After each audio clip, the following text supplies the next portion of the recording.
ni umuhango wo kurahira kwa perezida wa Leta Zunze Ubumwe za Amerika ubaye ku nshuro ya 60. Ni umuhango wagize umwihariko ukomeye kubera ko perezida warahiye ni perezida wa 45 akaba na perezida wa 47. Donald J. Trump yasezeranije abanyamerika ko batangiye igihe kidasanzwe cy'uburumbuke, amahoro, umutekano n'umunezero kubera ko Amerika agiye kongera kuyigira igitangaza. Dore uko umuhango wose wagenze uko wakabaye. Leta Zunze Ubumwe za Amerika ndetse n'isi yigenga ubu bafite umuyobozi mushya. Iyi niyo mvuga abanyamerika bakoresha iyo bashaka kugaragaza ko igihugu cyabo ari igihangange kandi ko umuyobozi wabo ari we muyobozi w'isi yose. Donald J. Trump, perezida wa 45 akaba na perezida wa 47 wa Leta Zunze Ubumwe za Amerika. Ku isaha ya saa sita z'amanywa zuzuye neza ku isaha ya Washington, bikaba saa 12 z'umugoroba ku isaha ya Kigali mu Rwanda, nibwo umuhango wo kurahira kwa perezida Donald Trump watangiye. Uyu muhango wari usanzwe ubera ku mbuga y'ingoro y'inteko ishinga amategeko, ariko ubu wabereye muri sale nini yitwa Capitol One Arena iri Washington. Iyi arena isanzwe iri mu kibuga cya basketball gikinirwaho na ekipe ya Washington Wizards. Ni arena yakira abantu 20,000 bitandukanye n'abantu 220 bajyaga bitabira uyu muhango wo kurahira kwa perezida waberaga ku mbuga y'inteko ishinga amategeko. Iyi sale yari yuzuye abantu no hejuru. Benshi bareberaga uyu muhango kuri Jumbotron za rutura. Ni screen nini cyane. Joe Biden, perezida w'imyaka 82 y'amavuko, mu masaha make mbere y'uko ubutegetsi bwe burangira, yafashe ibyemezo bitandukanye birimo gutanga imbabazi za perezida ku bantu bamwe na bamwe barimo na Dr. Anthony Fauci. Muramwibuka? Ni Monsieur Covid. Ni wa mudokiteri wavuze cyane mu bihe bya COVID-19 avuga ku myitwarire abantu bakwiye kugira. Yarayoboye itsinda ry'abagiraga inama perezida Trump kubirebana na COVID-19. Uyu yatanze ubuhamya ashinja Donald Trump ibyaha bifitanye isano n'imyivumbagatanyo yo ku itariki ya 6 y'ukwa mbere mu 2021 igihe abashyigikiye Trump bateraga ingoro y'inteko ishinga amategeko. Fauci n'abandi batanze ubuhamya ku byabaye bari bakurikiranyweho ibyaha, ariko Biden asize abahaye imbabazi. Dr. Fauci yavuze ko nta cyaha yigeze akora ubwo yavugaga ijambo ryo gushimira Joe Biden. Umuhango w'irahira rya Donald Trump witabiriwe n'ibihumbi by'abanyamerika n'abanyacyubahiro batandukanye barimo abahoze ari ba perezida. Barack Obama yitabiriye uyu muhango atari kumwe na Michelle Obama. Hari kandi William Jefferson Clinton, perezida wa 42 wa Leta Zunze Ubumwe za Amerika, wari kumwe na Madame Hillary Clinton wabaye umunyamabanga wa Leta Zunze Ubumwe za Amerika ku butegetsi bwa Barack Obama. Hari perezida wa 43 wa Leta Zunze Ubumwe za Amerika, George W. Bush, wari kumwe na Madame Laura Bush. Donald Trump yazanye na Madame Melania Trump, wari wambaye ingofero y'umukara iriho akarongo gatambitse kera. Byahise byongera gushimangira urukundo Madame Trump akunda ingofero. Ku itariki ya 5 y'ukwa 10 mu 2018, Madame Trump yasuye Kenya. Aza kugaragara yambaye ingofero byavuzwe ko ari ingofero yakundaga kwambarwa n'abakoloni, maze arabinengerwa. Trump yaranaherekejwe n'abana be bose uko ari 5, barimo imfura Donald Trump Jr. n'umukurikira Eric Trump, umukobwa we Ivanka Trump na Tiffany Trump, n'umuhererezi Baron Trump. Ni ibihe byemezo bya mbere Donald J. Trump agiye gufata akimara kurahira? Akimara kurahira, Donald Trump arahita asinya amateka cyangwa se amabwiriza ya perezida akomeye. Irya mbere ni ugutangaza ibihe bidasanzwe by'igihugu cyose ku mupaka wa Leta Zunze Ubumwe za Amerika na Mexique mu majyepfo. Ahanyura bimukira benshi binjira muri Amerika mu buryo butemewe n'amategeko. Iri teka riranategeka kohereza abashinzwe umutekano benshi kuri uyu mupaka kugira ngo bahangane n'abambuka binjira muri Amerika mu buryo butemewe n'amategeko. Harasinya kandi iteka ritegeka gusubukura imirimo yo kubaka urukuta rutandukanya Amerika na Mexique. Iyi mirimo yari yasubitswe ubwo Donald Trump yavaga ku butegetsi mu 2021. Abarepublike kandi barashaka gukuraho uburenganzira bw'uko umwana wese uvukiye muri Amerika ahita aba umunyamerika, ariko ibingibi bikareba abana babyarwa n'abimukira bari muri Amerika bitemewe n'amategeko. babonye ko benshi ku bajya muri Amerika batabyemerewe baba bashaka kuhabyarira abana bakavuka ari abanyamerika. Trump kandi arasinya iteka risubizaho uburyo bwo gutegereza icyemezo cya Mexique ku basaba ubuhungiro bashaka kwinjira muri Amerika baturutse muri Mexique. Ikindi cyemezo Trump afata akigera mu biro bye kuri itariki ya 20 y'ukwa mbere ni ugutegeka guverinoma kongera gusuzuma imikoranire y'ubucuruzi hagati y'Ubushinwa na Amerika. Gusa ntabwo ateganya guhita azamura imisoro nk'uko yabigenje mu 2017 akigera ku butegetsi bwa mbere. Irindi teka rikomeye Trump asinya ni iryemera ibitsina bibiri muri Amerika, ibitsina bibiri byonyine, igitsina gabo n'igitsina gore bidashobora guhindurwa. Biri mu rwego rwo kurwanya abavuka ari abagore bakigira abagabo cyangwa se abavuka ari abagabo bakihindura abagore bakoresheje ubuhanga bwa kiganga. Uyu muhango wo kurahira witabiriwe kandi n'abaherwe b'abashoramari mu by'ikoranabuhanga barimo Mark Zuckerberg washinze Facebook na Jeff Bezos washinze Amazon. Aba bari bicaye iruhande rw'ahicaye ba ministre bagize guverinoma ya Trump. Muri ba ministre harimo na mugenzi w'aba baherwe ari nawe muherwe wa mbere ku isi, Elon Musk. Uyu yahawe inshingano zo kuyobora urwego rushinzwe kugenzura guverinoma ya Trump n'imikoreshereze yayo y'umutungo. Mbere yo kugera aho bahererekanyiriza ububasha, Perezida ucyuye igihe Joe Biden na Perezida uje kumusimbura Donald Trump bahuriye muri White House aho Perezida wa Amerika atura akanahakorera. Mu kuhava bajya kuri Capitol aho umuhango wabereye, bagiye muri limousine imwe. Ni mu ntera nto, ariko iyo limousine yahagenze igihe kirekire kubera ko yagendaga buhoro cyane. Ku nkengero z'umuhanda hari huzuye abitabiriye umuhango w'irahira. Aba perezida bombi bagombaga kugenda buhoro cyane biyereka baje kubareba. Ibihumbi by'abitabiriye uyu muhango bari bahagaze ku muhanda mu mbeho nyinshi cyane. Donald Trump yinjiye ahabereye umuhango wo kurahira ku isaa 6:43 ku isaha yo muri Amerika, ubwo hari saa 12:43 ku isaha yo mu Rwanda. Trump akinjira abantu bishimye cyane ndetse benshi barahaguruka.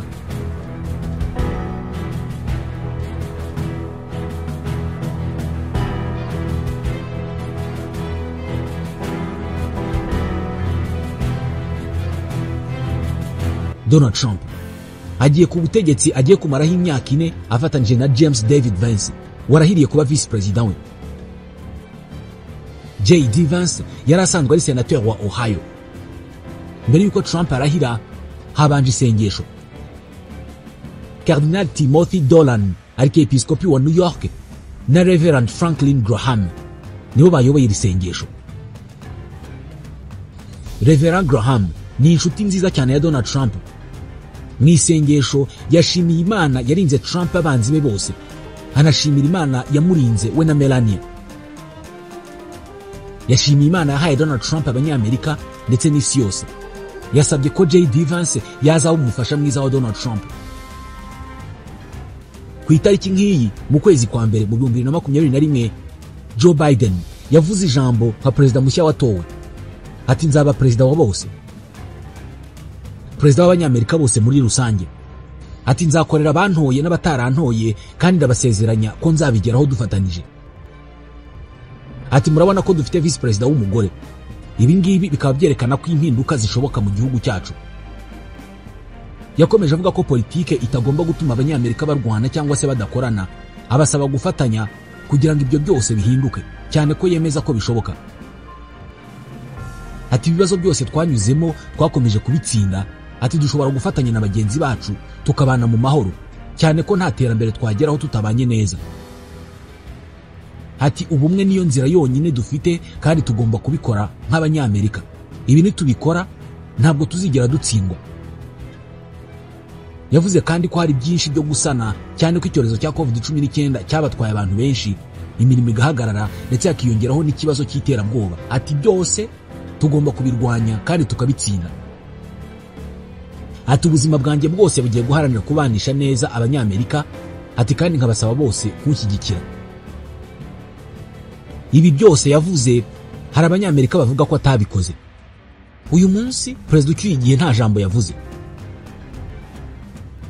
perezida ucyuye igihe muri Amerika mu muhango wo kurahira kwa perezida mushya nta jambo avuga, aba yaragize imyaka ine yose yo kuvuga. Mu kurahira, umucamanza mukuru mu rukiko rw'ikirenga yabanje kurahiza visi perezida watowe. Mu byo arahirira, visi perezida arahirira kurinda Amerika abanzi bayo bose, baba imbere mu gihugu n'abaturutse hanze. Hagati yo kurahira kwa visi perezida no kurahira kwa perezida, haramutse hagize ikintu kiba, perezida ntarahire, ubwo visi perezida yahita afata izo nshingano zo kuba perezida. Vance amaze kurahira ari kumwe n'umugore we n'umwana we, yahise ajya guhobera boss we mushya Donald J. Trump. Perezida warahizwa na perezida w'urukiko rw'ikirenga. Trump amaze kurahira yahise ajya gusuhuza Joe Biden, Madame Trump, abo mu muryango we n'abandi banyacyubahiro. Nyuma yo kurahira no gusuhuza abari bateraniye aho, haririmbwa indirimbo, ubundi perezida wa 45 akaba na perezida wa 47 wa Leta Zunze Ubumwe za Amerika.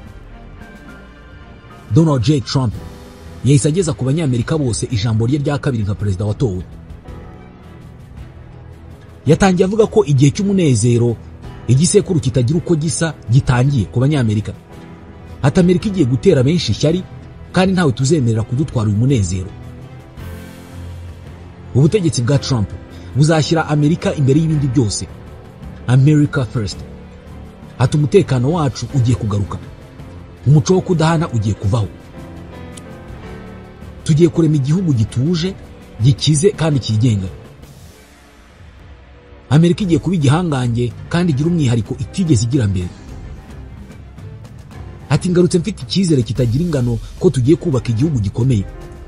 Mbere na mbere tugomba kumenya imbogamizi dufite. Uyu munsi igihugu cyacu gifite ikibazo cyo gutakarizwa icyizere kubera ibibazo birimo ruswa, kudakora uko bikwiye n'ibindi.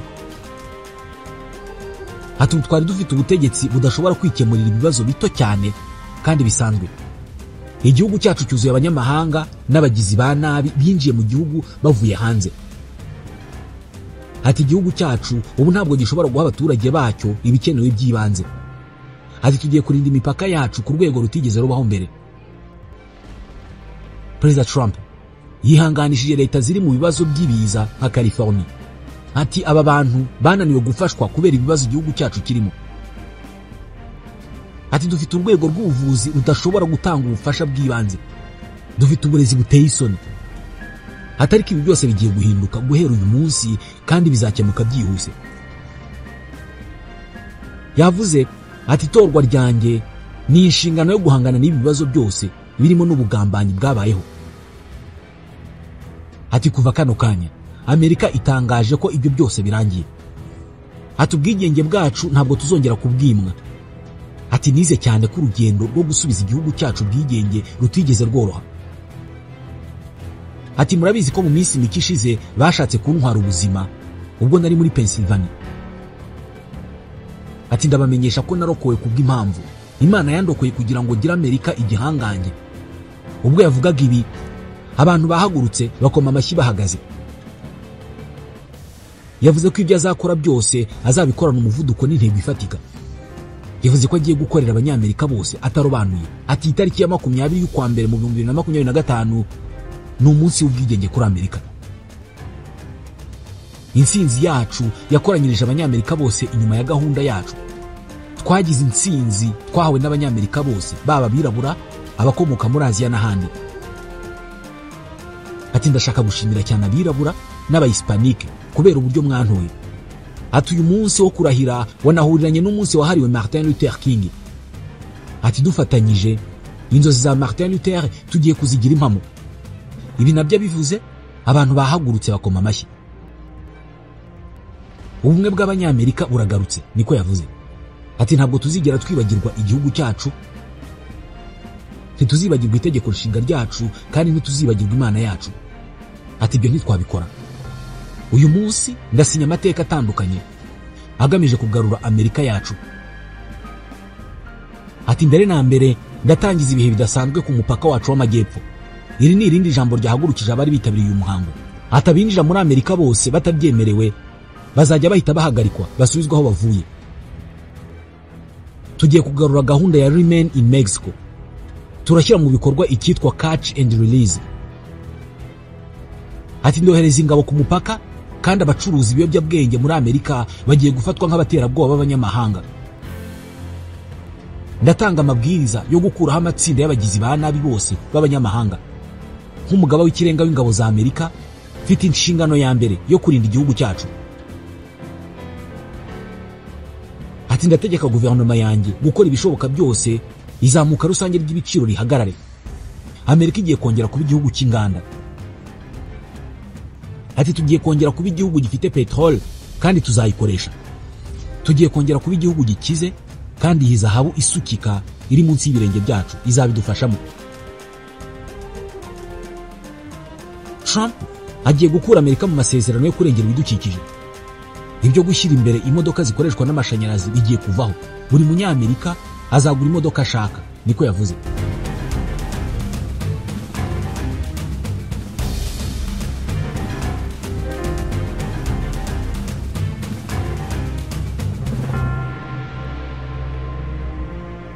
Ku birebana n'imisoro, yavuze ko azakuraho gahunda z'imisoro inaniza abanyamerika.